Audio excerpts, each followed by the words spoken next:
한국과 일본의 올림픽 이야기 두 문화의 충돌과 화합. 여기 일본과 한국의 경기를 보며 어쩔 줄 몰라 하는 프랑스 여성이 있습니다. 그녀는 왜 이렇게 초조해할까요? 오늘의 사연을 시작하겠습니다. 안녕하세요. 제 이름은 로디입니다. 저는 파리의 한 대학교에 다니고 있는데 우리 학교는 정말 다양한 국적의 학생들이 모여 있어요.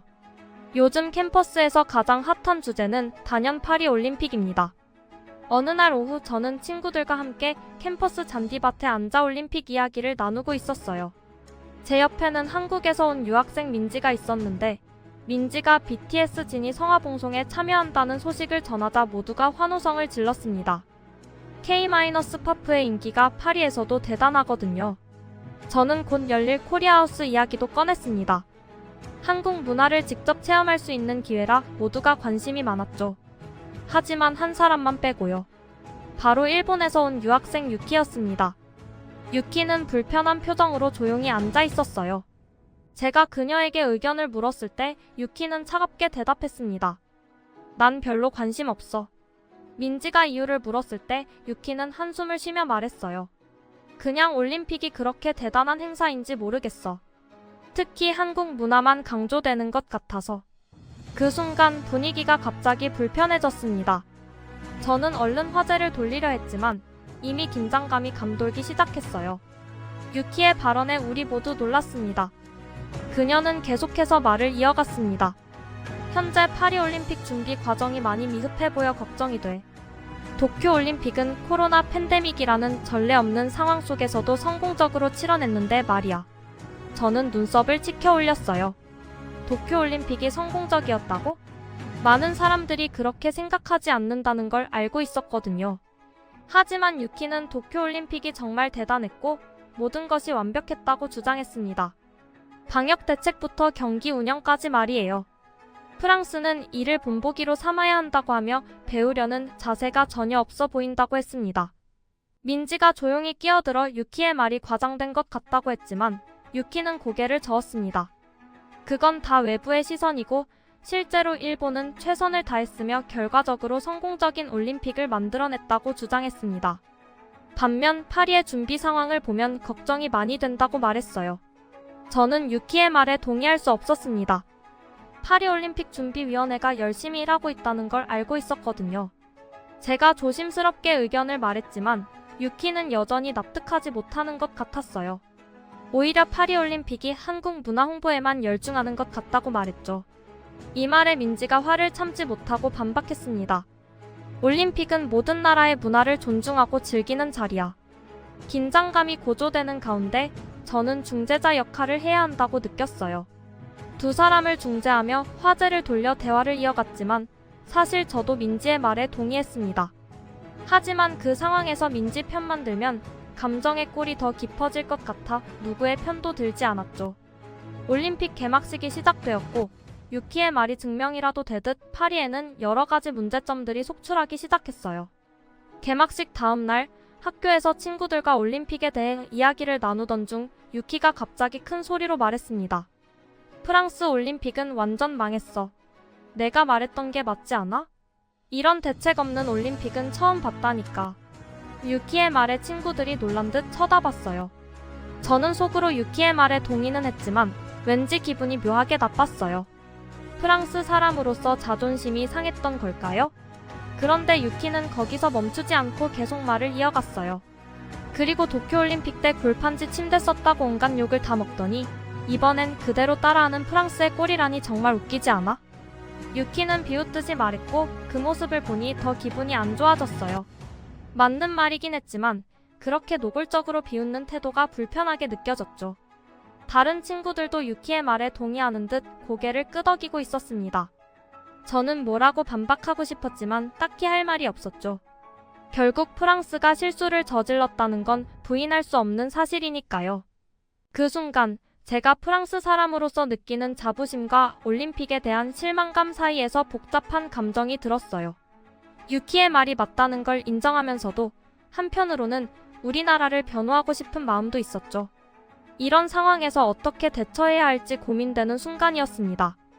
그런데 그때 민지가 이야기를 꺼냈어요. 민지는 유키의 말에 동의하면서도 도쿄올림픽의 문제점들을 지적했습니다. 코로나 상황에서 올림픽을 강행했다는 비판과 자원봉사자 처우 문제 등을 언급하며 어느 올림픽도 완벽하지 않았다는 점을 상기시켰죠. 그리고 민지는 저를 위로하며 프랑스가 문화와 예술의 나라이니 이 상황을 잘 극복할 거라고 격려해 주었습니다. 민지의 말에 제 마음이 조금 편안해졌습니다. 이어서 민지는 우리 모두에게 더 이상 이런 이야기로 새로 기분 나쁘게 하지 말자고 제안했습니다. 올림픽은 화합의 축제이니 각 나라의 장단점을 비교하기보다는 선수들의 활약을 응원하자고 말했죠. 그런데 대화 도중 유키가 갑자기 한국에 출전 선수가 예전보다 적다는 이야기를 꺼냈어요. 유키의 표정이 묘하게 변하더니 일본의 극우 커뮤니티에서 본 내용을 언급하기 시작했습니다. 유키는 민지를 향해 조롱하듯 말했어요. 한국 선수단의 규모가 도쿄올림픽 때의 60% 수준에 불과하다며 이는 한국의 쇠퇴를 상징해. 심지어 한국은 더 이상 스포츠 강국이 아니며 이번 올림픽에서 단체 종목은 여자 핸드볼 뿐이잖아. 유키의 말투에서 악의가 느껴졌고 민지를 자극하려는 의도가 분명해 보였습니다. 그 순간 교실의 분위기가 다시 긴장감으로 가득 찼죠. 민지의 표정이 굳어지는 것이 보였고 다른 친구들도 불편한 기색을 감추지 못했습니다. 유키의 이런 태도에 놀랐고 왜 갑자기 이런 식으로 대화의 방향을 틀었는지 이해할 수 없었습니다. 방금 전까지 화합에 대해 이야기하다가 갑자기 이런 식으로 변한 상황이 당황스러웠죠. 민지는 당황한 듯 보였지만 침착하게 대답했어요. 그녀는 선수단의 규모가 작아진 것은 사실이지만 그것이 한국 스포츠의 쇠퇴를 의미하지는 않는다고 설명했습니다. 오히려 한국이 더 효율적이고 전략적으로 접근하고 있으며 질보다는 양을 중시하게 되었다고 말했죠. 민지는 잠시 숨을 고르더니 계속해서 말을 이어갔습니다. 단체 종목이 적다고 해서 개인 종목에서의 성과를 무시할 수 없다고 강조했습니다. 양궁, 태권도, 수영 등에서 한국이 여전히 강세를 보이고 있다는 점을 언급했죠. 또한 올림픽이 이제 막 시작됐으므로 결과를 섣불리 판단하기엔 너무 이르다고 지적했습니다. 민지의 차분하고 논리적인 대답에 유키는 잠시 말문이 막힌 듯 보였어요. 민지는 마지막으로 올림픽이 국가 간 경쟁의 장이 아니라 세계 평화와 화합의 축제라는 점을 강조하며 모두가 그 정신을 기억하면서 서로를 응원하자고 제안했습니다. 민지의 말에 교실의 분위기가 다시 부드러워졌어요.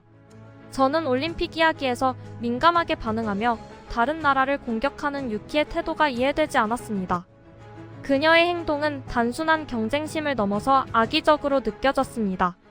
특히 한국을 향한 그녀의 비난과 조롱은 올림픽의 정신과는 거리가 멀어 보였습니다. 유키의 태도 때문에 한국과 일본의 경기 후 강의실에서 만날 때마다 유키의 표정을 살피게 되었습니다. 어느 날은 유도 경기가 있는 날이었어요. 그날 한국과 일본의 유도 경기 결과가 나온 후 강의실 분위기는 긴장감으로 가득 찼습니다. 한국 선수가 일본 선수를 이기고 금메달을 따냈거든요. 유키는 강의실에 들어오자마자 불만스러운 표정을 지으며 큰 소리로 말하기 시작했습니다. 도대체 저건 뭐야? 한국 선수의 행동은 너무 무례했어.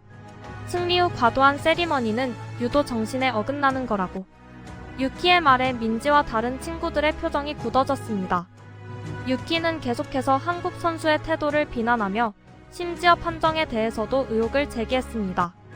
저는 유키의 반응을 이해할 수 없었어요.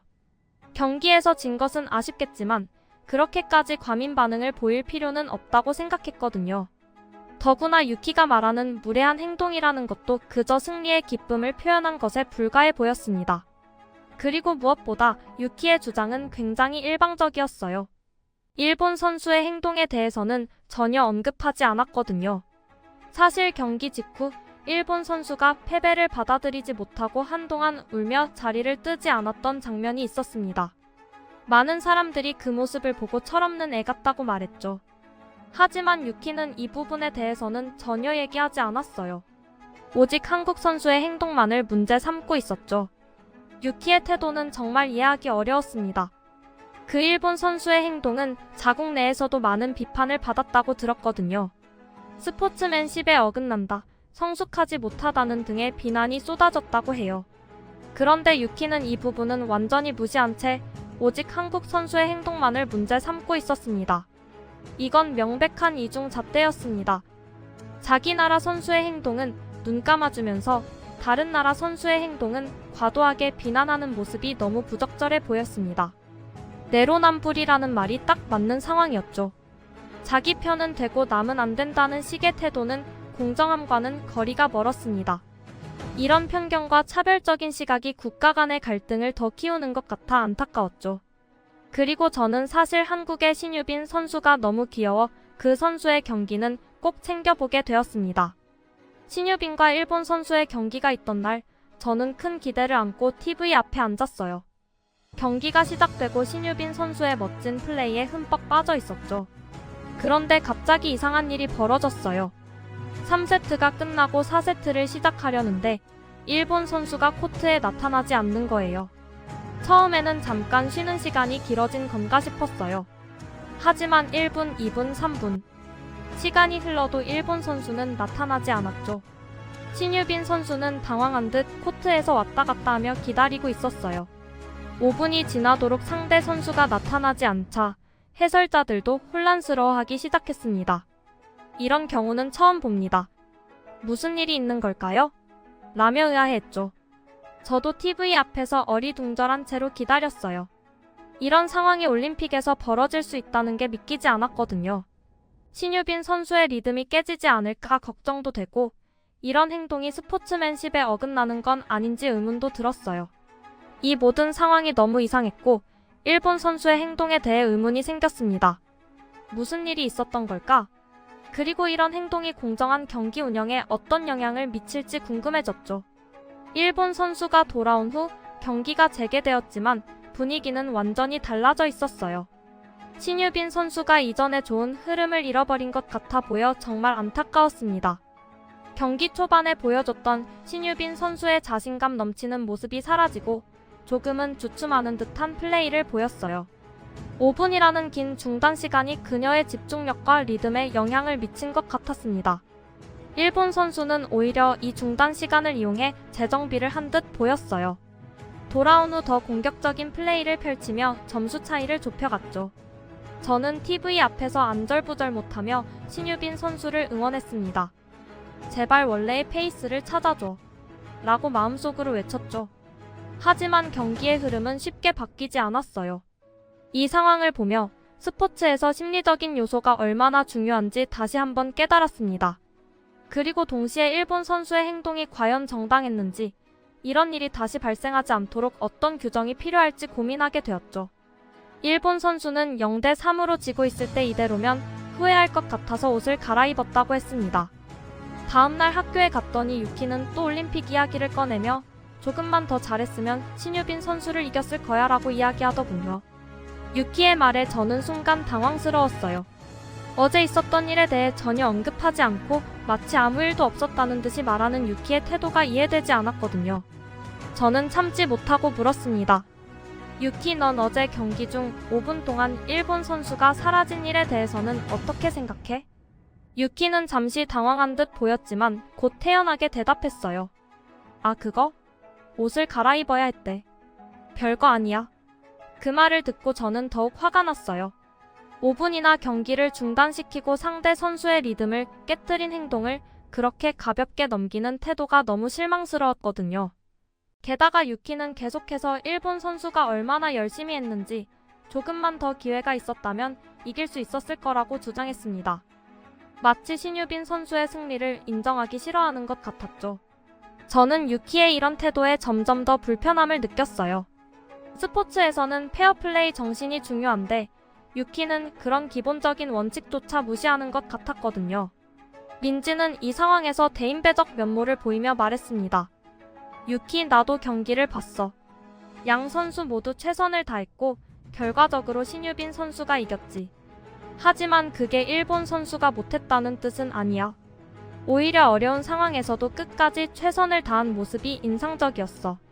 민지는 잠시 숨을 고르고 계속 말을 이어갔어요. 그리고 5분간의 중단 시간에 대해서는 우리가 모르는 사정이 있었을 수도 있어. 하지만 그런 일이 다시 발생하지 않도록 규정을 개선하는 게 중요할 것 같아. 이번 일을 계기로 더 나은 방향으로 나아갈 수 있을 거야. 민지의 말에 교실의 분위기가 조금 누그러졌어요. 유키도 잠시 말문이 막힌 듯 보였습니다. 민지는 마지막으로 이렇게 덧붙였어요. 우리 모두 응원하는 선수가 있겠지만 올림픽의 진정한 의미는 경쟁보다는 화합이라고 생각해. 서로의 노력을 인정하고 존중하는 자세가 더 중요하지 않을까?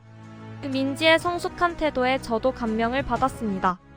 이런 상황에서도 균형 잡힌 시각을 유지하는 민지가 정말 대단해 보였죠. 며칠 후 우리는 함께 코리아하우스를 방문하기로 했습니다. 유키도 함께 가겠다고 해서 놀랐지만 어쩌면 이번 기회에 서로를 더 이해할 수 있지 않을까 하는 기대를 가졌습니다. 코리아하우스에 도착하자마자 우리는 놀라지 않을 수 없었습니다. 정말 인산인해를 이루고 있었거든요. 입구부터 긴 줄이 늘어서 있었고 안으로 들어가니 활기찬 분위기가 우리를 반겼습니다. 안에는 한국 문화를 체험할 수 있는 다양한 공간들이 마련되어 있었어요. 전통 공예품 만들기 체험, K-파프 댄스 배우기, 한복 입어보기 등 정말 재미있는 활동들이 많았죠. 민지는 이것저것 설명해주며 즐거워했고 저도 신기한 마음으로 여러 가지 체험을 해봤습니다. 그러다 우리는 한국 음식을 맛볼 수 있는 코너에 도착했어요. 비빔밥, 불고기, 김치, 떡볶이 등 다양한 한국 음식들이 진열되어 있었습니다. 저는 호기심에 이것저것 맛보기 시작했어요. 특히 떡볶이의 매콤달콤한 맛에 반해버렸죠. 와, 이거 정말 맛있다. 제가 감탄하며 말했어요. 그런데 그때 유키가 불쑥말을 꺼냈습니다. 사실 이런 음식들 대부분이 원래는 일본 음식이야. 한국이 따라한 거지. 유키의 말에 민지와 저는 놀란 듯이 서로를 쳐다봤어요. 민지의 표정이 순간 굳어지는 게 보였습니다. 민지가 차분하게 대답했어요. 유키, 그건 사실이 아니야. 각 나라마다 고유의 음식 문화가 있고 서로 영향을 주고받은 것은 사실이지만 이렇게 단정 짓는 건 옳지 않아. 저는 갑자기 긴장감이 감돌기 시작한 걸 느꼈습니다.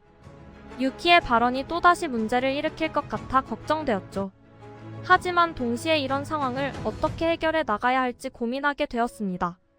그때 저는 한 가지 생각이 떠올랐어요.